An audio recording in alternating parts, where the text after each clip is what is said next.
अस्सलाम वालेकुम नाज़रीन, मैं आपका होस्ट शाहिद महमूद ख़ान और इस टाइम आप हमारा चैनल देख रहे हैं नया पाकिस्तान। इस टाइम हमारे साथ बुज़ुर्ग मौजूद हैं जो कि PDM के जलसे में तशरीफ़ लाए हैं इस इलेक्शन कमीशन ऑफिस के सामने आज इस्लामाबाद में। तो जलसे में तशरीफ़ लाए लेकिन इनका मौक़िफ़ जलसे वालों के साथ मिलता नहीं है, बात इनकी बिल्कुल न्यूट्रल है और हक बजाने बात करेंगे। तो आए जानते हैं इनका मौक़िफ़ क्या है। जी अस्सलाम वालेकुम अंकल। वालेकुम अस्सलाम। अच्छा अंकल, ये आपने पोस्टर उठाया हुआ, पोस्टर दिखाइएगा अपना ज़रा। अच्छा, ये इसमें आपने सूदी निज़ाम और के ख़िलाफ़ आपने बात की हुई है और आपका मौक़िफ़ है कि भाई आया अल्लाह और उसके रसूल से जंग ख़त्म की जाए। तो लेकिन ये आप क्या समझते हैं कि इमरान ख़ान के भी इक़दामात सूदी निज़ाम के ख़िलाफ़ कुछ ना कुछ हो रहे हैं या नहीं? और दूसरी नंबर पे आप ये बताइएगा क्या है जितनी भी ये जमातें हैं कि आपको लगता है कि वाकई ये इस्लाम के लिए, पाकिस्तान के लिए या फिर क्या नाम है अवाम के लिए आए यहाँ पे? जी बिल्कुल, मैं आपके जी आपने दो सवाल मुझसे किए हैं। पहले आपने ये पूछा है कि इमरान ख़ान ने जो ये इसके लिए कोई कदम उठाया है सूद के निज़ाम के ख़िलाफ़। तो मीडिया में जैसे कि मैंने देखा है कि कुछ जगह में जी हाँ, कुछ जगह पे इन्होंने कुछ ऑफ़र दिए कर्ज़े के लोन के सिलसिले में, जहाँ इन्होंने छोटे छोटे जो कर्ज़े थे उनके बारे में इन्होंने कहा कि वो कर्ज़े से पाक हो, सूद से पाक होंगे। तो बकाया दूसरा ये है कि इन्हें इससे बड़ा कदम, मैं तो कहूँगा इससे बड़ा कदम उठाना चाहिए और पूरे पाकिस्तान में सूद के निज़ाम को ख़त्म करना चाहिए। अगर ये चाहते हैं कि अल्लाह और अल्लाह का रसूल इनसे राज़ी हो और ये वाकई ही रियासत मदीना बनाना चाहते हैं तो फिर इनको सूद के लिए पहले काम करना पड़ेगा, पहला सवाल। दूसरी चीज़ आपने ये कही है कि ये जो हमारे दूसरे ये जो अब हो रहा है PDM का जो जलसा हो रहा है, ये 11 जो जमातें यहाँ इकट्ठी हुई हैं, बस मेरा इनसे यही गुजारिश है कि आप देख लें कि जब से पाकिस्तान बना है ये इस तरह के लोग जो है ना ये इकट्ठे होते रहे हैं। आपको याद होगा पहले जुल्फ़िकार अली भुट्टो साहब के ख़िलाफ़ एक कौमी इत्तेहाद बना, उसके बाद फिर ये एक और इत्तेहाद बना GTI वो IGI बनी थी। ये इस तरह के इत्तेहाद बनते रहे हैं और कौम को उनका कोई फ़ायदा नहीं हुआ है। आज तक ये तारीख गवाह है, सियासी सतह पर मैं आपको ये बात बता रहा हूँ कि आज तो कौम नीचे ही नीचे वो जा रही है।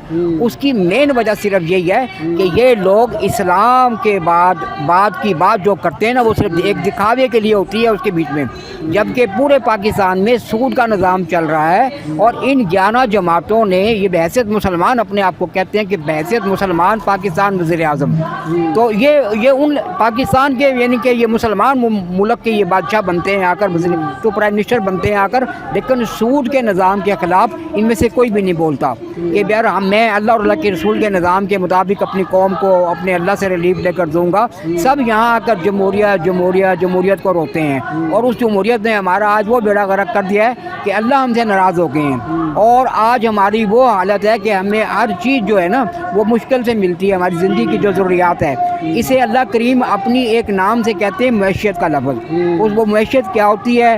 वो हर चीज़ की जमा होती है, यानी कि जो चीज़ें इंसान के खाने पीने की, ज़िंदगी गुजारने की होती है ना उसे अल्लाह ने जमा करके मैशियत का नाम दे दिया है। अल्लाह कहते हैं कि जब तुम मेरे मामलात के साथ गलत मामले करोगे फिर मैं तुम्हारी मैशियत को तंग कर दूँगा। तो यही वो जो मैंने जब मैंने सूद की स्टडी की तो सूद इंतहाई ख़तरनाक किस्म का एक निज़ाम है जिससे अल्लाह और अल्लाह का रसूल सख्त नाराज़ होते हैं। इसीलिए अल्लाह ताला ने खुले लफ्ज़ों में ये फरमाया है कि जो सूद का निज़ाम कायम करेगा अल्लाह और उसका रसूल उसके साथ खुली जंग करेगा। अच्छा, अब ये बताएं कि चलें इमरान ख़ान साहब तो वक्त के हुक्मरान है, लेकिन ये जो अपोजिशन जमातों का नारा है इसमें सियासी जमात के साथ मतलब ये मजहबी जमातें भी सियासी जो हैं वो भी शामिल हैं, जो कि मौलाना साहब उनका पूरे पाकिस्तान के अंदर मदारिस हैं, जामियात हैं जहाँ पे लोग आलिम बनते हैं, हाफिज़ बनते हैं, कारी बनते हैं, तबलीग होती है, वहाँ पे भी तो तालीम सूद के ख़िलाफ़ दी जाती है। लेकिन पिछली 3 हुकूमतों के अंदर मौलाना साहब ने, आपको क्या लगता है, मुशर्रफ हो गया, जरदारी साहब हो गए, उसका मुस्लिम लीग नून हो गए, कितना इस्लाम के लिए इक़दाम उन्होंने उठाए और कितना सूद के ख़िलाफ़ उन्होंने इक़दाम उठाए? हाँ, ये भी आपका बहुत अच्छा सवाल है। मैं ये आप मेरा जवाब ये है कि अब आप खुद देख लें कि कितनी हुकूमतें आई हैं, मौलाना साहब हर एक का हिस्सा रहे हैं। आप मुझे नहीं याद पड़ता, मैं भी छोटा सा पहले सियासी वर्कर था, मुझे नहीं याद पड़ता कि मुझे कभी मौलाना साहब ने ये सुना हो कि जी उन्होंने ये कहा कि जो हुकूमत सूद का निज़ाम चलाएगी मैं उसका हिस्सा नहीं बनूँगा। मैंने नहीं सुना आज तक मौलाना साहब के मुँह से। मदरसे आप बनाते रहें, आप जितना मर्जी ऊपर रुमाल लपेट कर अपने आप को मोमना वाली शक्ल, कोई भी हो, मौलाना साहब की बात नहीं, कोई भी हो, लेकिन अगर वो सूद का हिस्सा बनता है तो वो अल्लाह और अल्लाह के रसूल के साथ जंग का हिस्सा बनता है। वो मुखालिफ जो अल्लाह और अल्लाह के रसूल के साथ जंग कर रहे हैं वो लोग उनका हिस्सा हैं। कल क़यामत के दिन वो लोग भी उन लोगों के साथ उठाए जाएंगे जो उनका हिस्सा बनते रहे हैं। کیونکہ اللہ فرماتے ہیں کہ سود کی جو تحریر بھی لکھتا ہے نا، سود لینا دینا تو ایک علیحدہ چیز ہے جو وہ دو فریقوں کا ہوتا ہے، لیکن اگر ان کی تحریر بھی کسی نے لکھی ہے نا تو وہ بھی اللہ کہتے ہیں کہ وہ بھی برابر کا شریک ہے۔ تو اسی طرح مولانا صاحب نے جس طرح 3 حکومتوں کا 4 حکومتوں کے ساتھ اتحادی بن کر چلے ہیں اور انہوں نے ان کا حصہ بننے سے گریز نہیں کیا، یہ کتنی بڑی بات ہے۔ یعنی کہ میں کہہ رہا ہوں کہ میں کتنے بڑے گناہ کی بات کہہ رہا ہوں کہ اللہ پھر اپنے نبی کے ساتھ کہتا ہے کہ پھر میری اور ان کی کھلی جنگ ہے۔ تو کیا مولانا صاحب آپ کے مدرسوں میں اس کی تعلیم نہیں ہے؟ آپ کو نہیں پتا کہ اللہ کیا کہہ رہا ہے سود کے نظام کے متعلق؟ آپ کو اللہ کے نظام کے بھائی زیادہ یہ جمہوریت پسند ہے؟ میں مولانا صاحب سے پوچھتا ہوں نا کہ کیا آپ کو نہیں پتا کہ ملک میں سود نظام چل رہا ہے، اور جہاں سود کا نظام چل رہا ہو وہاں اللہ رحمتیں دیتا ہے؟ چلو ایک آدھ عام آدمی کی بات تو میں صبح سے پھر رہا ہوں، لوگوں کو کہہ رہا ہوں، لیکن لوگوں کی کچھ کی سمجھ میں آ رہی ہے تو وہ تعریف کر رہے ہیں، کافیوں کی نہیں آتی وہ کہتے ہیں جی نہیں یہی ہمارے لیے سب کچھ کریں گے جو یہ آئے ہوئے ہیں۔ تو مقصد یہ کہ وہ تو چلو نہ سمجھ ہیں، اللہ ان کو معاف بھی کر دے۔ آپ دین کے یعنی کہ صاحب عالم ہونے کے بعد آپ کے لیے تو یہ بہت سوچ کا مقام ہے کہ آپ ان لوگوں کے ساتھ چل رہے ہیں۔ مقصد یہ مولانا صاحب کا تو یہ جتنے بھی دینی لوگ بیٹھے ہیں نا ان کے ساتھ، یہ جتنے ساجد میر صاحب آج آئے ہوئے ہیں اور دوسرے یہ اہل حدیث سے مسلک سے ان کا تعلق ہے، انہیں کسی کو نظر نہیں آ رہا ہے اس ٹائم کہ سود کا نظام کتنا غلیظ اور گندا ہے۔ اللہ میری سمجھ میں نہیں آتا کہ اللہ دیکھیں اس کی کتنی سخت وعید کہہ رہے ہیں۔ کیا اللہ کافی نہیں تھے جنگ کے لیے؟ اللہ کہتے ہیں یہ ساری کائنات میری ہتھیلی پہ ہے، میں چاہوں 1 منٹ میں پلٹ دوں۔ پھر اللہ کیوں کہہ رہا ہے کہ میرے نبی کے ساتھ بھی جنگ ہے؟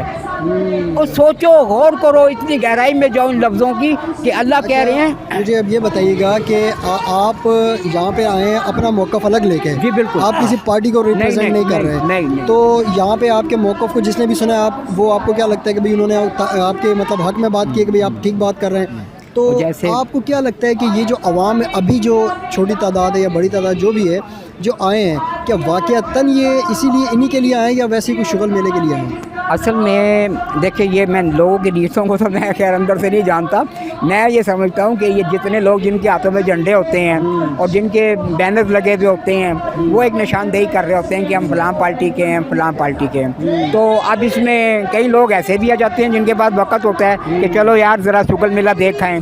تو اصل میں چیز وہی ہے کہ اب جیسے آپ نے مجھ سے پوچھا کہ یہاں لوگوں نے آپ کی بات سنی، الحمدللہ جو دین کو سمجھتے ہیں جو معاملات کو سمجھتے وہ بڑے خوش ہوئے میرا بینر پڑھ کر، اور مجھے اپریشیٹ کرا جس سے میری حوصلہ افزائی ہوئی۔ اور کئی لوگ وہ تھے جو پڑھے لکھے بھی تھے، سب کچھ تھے، جب میں نے ان کے سامنے ایسے کہا کہ جی یہ ذرا ایک نظر مار لیں، انہوں نے ایک دم ذرا نظر ماری اور ساتھ ہی تو وہ سمجھ گئے کہ یار تو یہ ہوتا ہے، حق بات کیا، ہاں یہ ہوتا ہے، یہ نہ سمجھی ہے نا۔ آخر میں اب ہمارے اس چینل سے قوم کو پیغام دے دیں کہ آیا ابھی ان کو آخر کار کس سسٹم کو سپورٹ کرنا چاہیے؟ اچھا میں اب آپ کو ایک بات شارٹ سے بتا دیں، میں آپ کو بتاتا ہوں۔ دیکھیں آج یہ عمران خان کے فنڈنگ پیسے کے لیے سب اکٹھے ہوئے ہیں کہ جی یہ غلط پیسہ ہے۔ میں اب اس قوم کو پوری کو میسج دینا چاہتا ہوں ان نمائندوں سمیت کہ وہ جو حرام کا پیسہ کھا رہے ہو، سود کا پیسہ کھا رہے ہو، اللہ سے لڑائی لڑ کے کھا رہے ہو، اللہ کے نبی کی لڑائی سے لڑ کے کھا رہے ہو، اس کا تمہیں کوئی فکر نہیں ہے۔ تمہیں ایک عمران ایک فانی شخص کے جس کے چند پیسے یہاں اگر غلط رائے سے آ گئے، تم 11 کے 11 اکٹھے ہو کے یہاں قوم کو گمراہ کرنے آ گئے ہو۔ تم وہ نہیں بتا رہے ہو جو اللہ اور اللہ کے رسول سے جنگ کر کے تم گندے پیسے کو باہر لے کے گئے ہو اور یہاں کھا رہے ہو، اس کی تمہیں یہ اللہ قبر میں پوچھے گا، تمہیں اللہ حشر میں پوچھے گا کہ میرا دین خراب ہوتا رہا، میرے دین کے لیے تم نے کوشش نہیں کی، تم سب آ جاؤ، داڑھی والے بھی، دوسرے بھی، تیسرے بھی، میرا دین ٹوٹتا رہا، صبح شام نبی کریم صلی اللہ علیہ وسلم کی سنتیں ٹوٹتی رہی، تم نے اس کے خلاف آواز نہیں اٹھائی، تمہیں جمہوریت چمکتی تھی صرف زرداری کھا گیا، نواز شریف کھا گیا، عمران خان کھا گیا، میرا اللہ کا نظام ٹوٹتا رہا، وہ تمہیں سمجھ نہیں آیا۔ بہت شکریہ انکل جی آپ کے قیمتی وقت کا۔